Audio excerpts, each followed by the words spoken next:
People in our own backyards are hurting. There are insecurities around food, economics, mental health, access to justice, healthcare, and our society continues to become more divisive.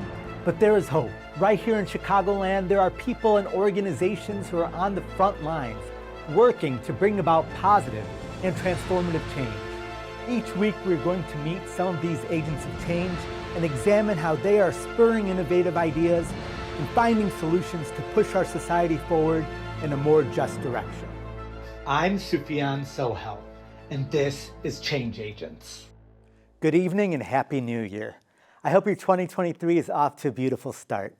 I am thrilled to welcome you back to Change Agents. We have an exciting second half of the season planned with some incredibly inspiring guests, and I'm excited for you to join me as we meet some change agents working to address some of the challenges facing Chicagoans. I am blessed. I have this incredible platform in which I and my guests can speak our truths and hopefully be heard for what we have to say. In my day job of advocating for the rights of and serving many of our most vulnerable and disenfranchised, it has become increasingly clear that there are groups of people who get more space to be seen, to be heard, and to speak. This may be based on their race, their education, gender, social class, or many other aspects of their identity. Many people around the world have been shunned, shamed, and deprived of their rights by colonizers, governing bodies, and other dominant cultures.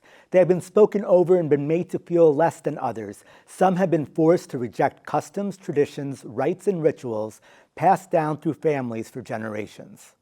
They are marginalized, not out of choice, but because those in power exerted and continue to exert dominance. They have been silenced. My first guest today is a tireless advocate for creating a platform and access to some of our most vulnerable and most silenced communities. I am so pleased to welcome Darrious Hillmon, the Executive Director of CAN TV. Darrious, thank you so much for joining us tonight. Oh, that's a great intro, man. Happy New Year, brother. How are you? Thank you. I'm doing well. How are you? Listen, I am excited every day walking through this studio. You know this. You're not only a host of one of our signature programs, you're a board member. So I feel like in some ways I'm having my 8-month performance review on television, because why not? I mean, it basically it is. Good, so, excellent, good to know. But I think we're going to be pleased with the progress that we're all making together. But no, every day in this place, I'm telling you, I love what we're doing here. You can feel the energy even right now in the studio, because I think we all sense that what we are doing is worth doing well.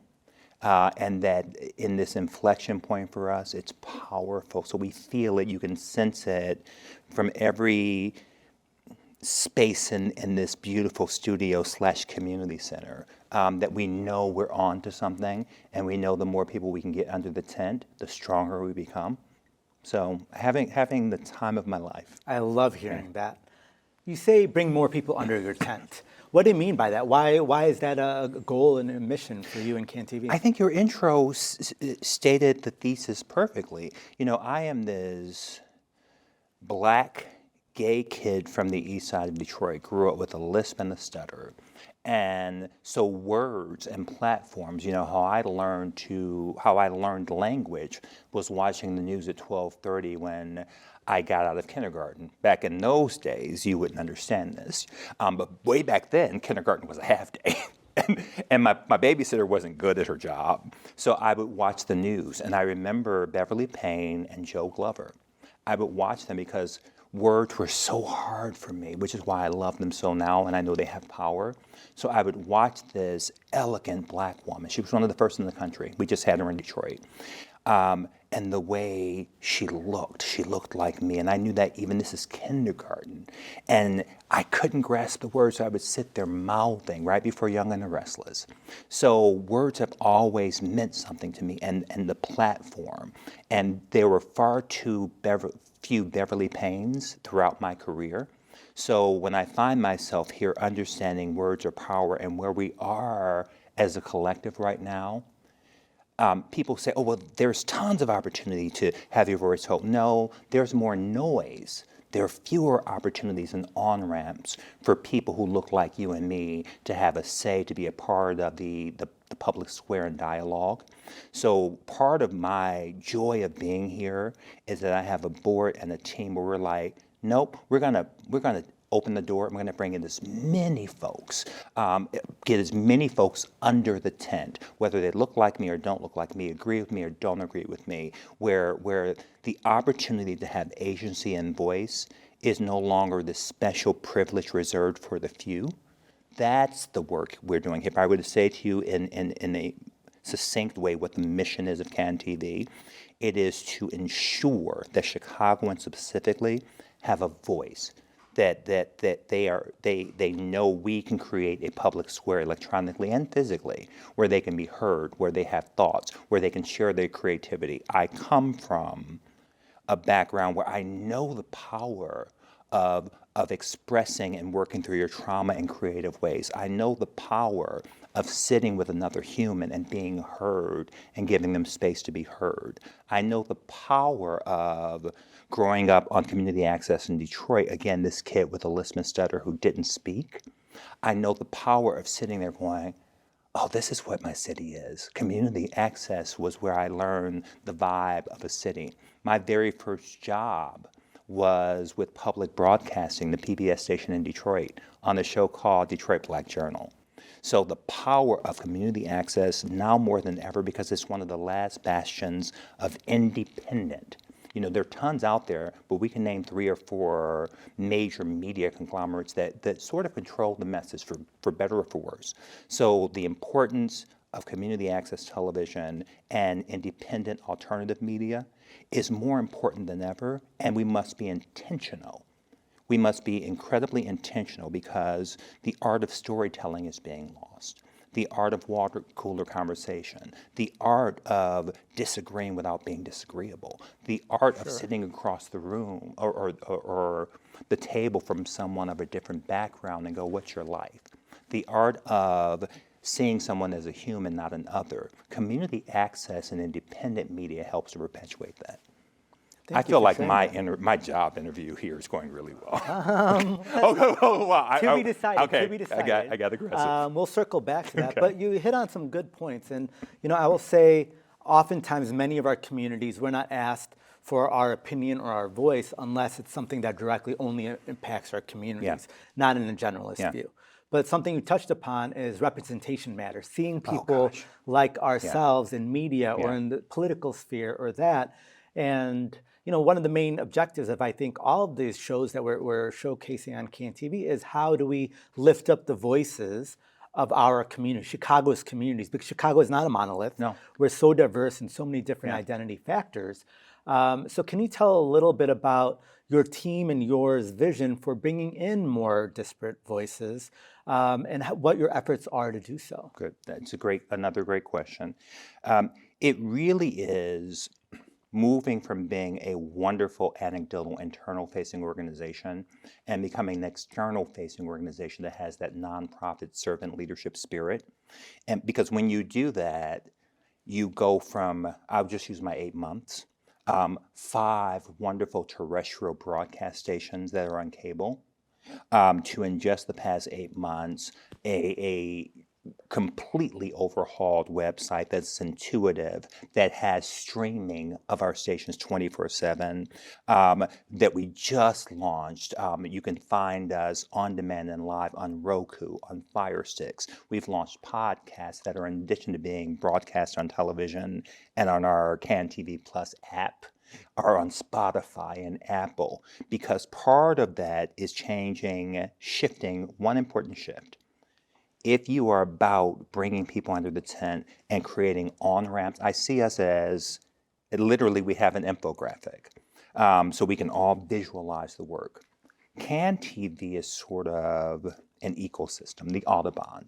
And what we create are on-ramps for under-resourced, underserved, our nonprofit partners, government officials who want to talk to the community, future and current content creators. We will train you, low and no-cost training. We bring you on. You have not only the tools, the digital literacy, which is power, but we have part of our obligation. We know how to create distribution channels and infrastructure. So if you visualize that kind of Audubon, and think Joliet, not German. It's on-ramps, and signature shows like yours and mine are the North Stars, so people can see them as they're going, where do I go to be heard? And we get you on, and once you're on that Audubon, there's low and no cost training, there's film producing, editing classes, there are hotline shows that any nonprofit nightly here on our station. There are podcasts where you can have conversations. There are signature programs. There is the soon just launched Youth Voice, digital literacy and storytelling. But in the center of that Audubon is the public square. So we not only create on-ramps, but we provide tools, resources, and incredible distribution. Because the only thing for me worse than creating a platform is that no one gets to see or hear your incredibleness. So when we say that's what we're about, but in addition to that, we're also about the African proverb, if you want to go fast, go alone. If you want to go far, go together. So as with our new, recently relaunched, just this week, recently relaunched Chicago Newsroom 2.0, that is where we will partner with our independent partners, Chicago Reader, Sun-Times, BEZ, City Bureau, Injustice Watch, and really make sure that Chicagoans know in the time that is so important, independent voices, independent news that isn't an agenda, where you and I are not sending down to the teams every day going, this is our talking point. Where we will have on, as we just did, the Republican nominee for governor. And we will disagree, but we will not be disagreeable. And when we cast our votes and when we talk to each other, we will say, I stand on my position because it's been tested, because I'm not just talking to the choir. But that's what this work is. And it's very, you know this, you're a board member. It's very intentional. It's very directed. This is a dash moment for all of us. So every day when my team and I walk in here, we go, we're problem or solution. There's no neutral at this point. Every conversation that you and I have, and you and I are having incredible conversations on all levels, that is what's going to get us over this dash moment. Sure. That's what's going to get us to the other side. And I'm so excited for all this energy that you and your team bring, and there's so much to look forward to. I want to take a couple steps back to this problem that we have that I laid out in my opening of communities being silenced. What are you seeing in your position, not only currently as executive director of CAN-TV, but in previous roles that you have, of how certain communities are silenced and how there's this continual problem of that, not only in Chicago, but I would say globally? Yeah. Well, I began each day trying to uncomplicate for myself the complicated. Where we find ourselves right now in all the venues that you just talked about goes back to the very founding of this country. Sure. It goes back to before I was here, you were here. There was a caste system in place saying what the roles were. We were all unwittingly trained over generations to play those roles, and we were reminded if we stepped out of those roles, the response was fierce and quick. So we find ourselves going, why do we not have platforms? Why is the wealth in certain places? These are not complicated questions. They are going to take us having honest conversations to unravel at the root. And that's part of why what we're doing here is so absolutely important. This isn't complicated. Opportunity, folks have been left on the periphery by intent. Sure. So the sooner that we can have that conversation to go, it's not personal. I don't blame my white or European friends personally. What I do hold us all accountable for is understanding how we collectively have gotten here. And are we going to continue to kick the can down the road while we're 2 pandemics in, our democracy was on the brink? Those things did not happen in an island. That is from a country, communities that are not having the hard conversations because we want to keep it shiny and pretty and surface. But that only lasts for a minute. It's almost as if you're building a home, but you don't build a strong foundation, but it's pretty. But we have a collective responsibility to work to address some of those systems, right? And next week we have an exciting show planned. Can you tell us a little bit about that? Oh my gosh. It is a special edition of your show. But it is going to be a town hall, and it is a town hall that began from I believe, the last show of your fall season. Yes. And it really is bringing our communities together, the Indian community, African American community, and beginning back in 1959 when Dr. King went to India. Because he was such a fan of Mahatma Gandhi, that nonviolence activism. But what he also uncovered, and it was in the Ebony article, were the similarities. In India, there is a firm, clear, it's stated it has a name, a caste system. We're the same in America. Absolutely. It's similarly here in America. And where you are on that caste, here in America, blacks are at the very bottom. And every other group, as your skin tone lightens toward the top, ruling class, you are negotiated with saying, if you keep them down, that may help you move up. We see this across the city, right? And Chicago is such we're a segregated guilty. city. All of our communities have classism, sectarianism, racism. And we self-correct. We do. I do. We have a show that premiered Monday. And the topic was respectability politics. I self-regulated. I have my hair right now up in the bun. For years, I didn't wear an earring. I knew to walk in, speak the King's English. The system is so strong that even those oppressed learn to regulate themselves to fit in. We've got to tear it apart from the root, and that's one of the powers, the most important power of community television, but independent media, to tear it up from the root. I'm with you 100%. I wish we could continue this job this is interview over? and reflection. This is it? It's over. Do I get to keep the job? We'll talk. Oh wow. But, no, I need a commitment on you it. get to stay on. Thank you so much, My Darrious. pleasure. Thank you. We'll be right back with our next guest. Hi, I'm Darrious Hillmon, Executive Director at CAN TV and host of In the Arena. Honest, thoughtful, and compelling conversations with a decidedly Chicago flavor. In the Arena will spotlight the people who may or may not be well known, but absolutely are well worth knowing. I'll challenge and support each guest as they share fearlessly who and why they are. Join me for In the Arena, Fridays at 7 p.m. on CAN TV 19 and streaming on cantv.org. Welcome back. I'm so excited to introduce my next guest, Cynthia Manuel, the host of Heavenly Cynt Youth, which airs right here on CAN TV. Cynthia, thank you so much for joining us tonight. Thank you for having me. Of course, I just actually watched an episode where you had a young rapper on your show, and he was talking about, he was maybe 10, 11 years old, if even that, and he was talking about how one can get into writing and rapping, and just the conversation you were having with him was so, and not only enlightening, but inspiring. Wow. What brought you to this line of work, to work with youth at such a grassroots level? Wow. So my son is 15 years old, and growing up, my son was asthmatic, and so he didn't have a lot of time to spend with other kids, and so we spent a lot of time in the hospital. And so when things got better for him, I wanted to, at the same time, keep him close, but also be able to put him in positions where he can engage with other kids. And so from that, I started hanging out. I started getting kids from the neighborhood, my family members, things of that sort. And so it was just growing. I understand that a lot of the parents didn't have the resources or even the drive to want to do other things. And so we were just doing anything that you can honestly think of.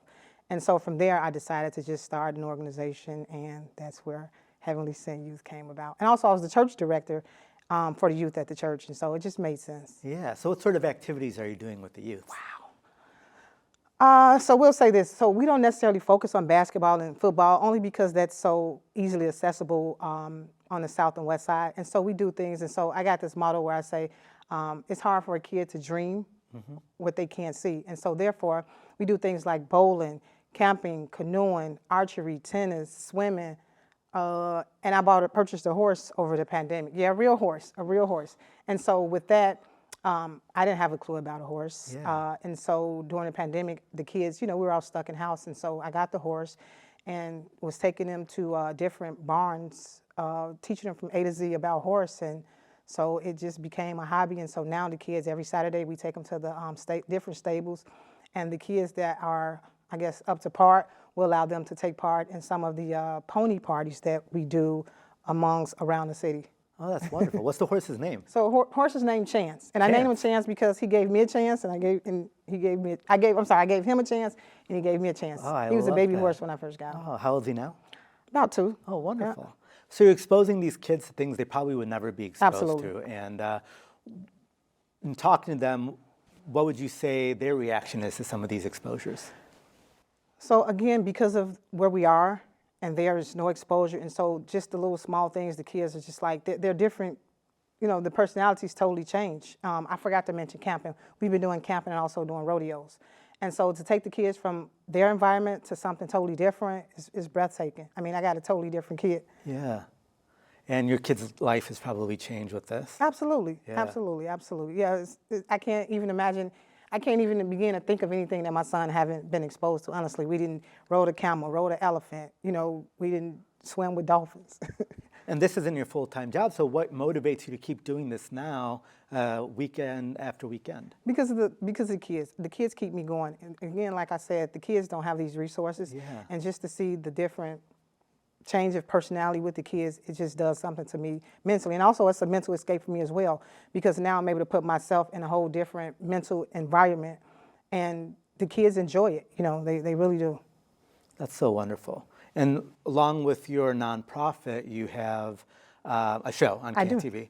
And what's the focus of your show? So the focus of the show is providing a platform for youth. Okay. And so, again, I wanted to change the narrative because the news channels so often highlight the negative with our kids. And so CAN-TV allowed me to come in and give these kids a platform. And so just the kids get excited when I tell them that they're going to be on TV, and they come in and they see it. And the fact that it's right in the community, it even just adds more value to it, if I should say. It definitely does. And I love that, because I think you're right. We only hear about youth in our communities on the news when it's something bad. Absolutely. Right? Violence or crime of some sort.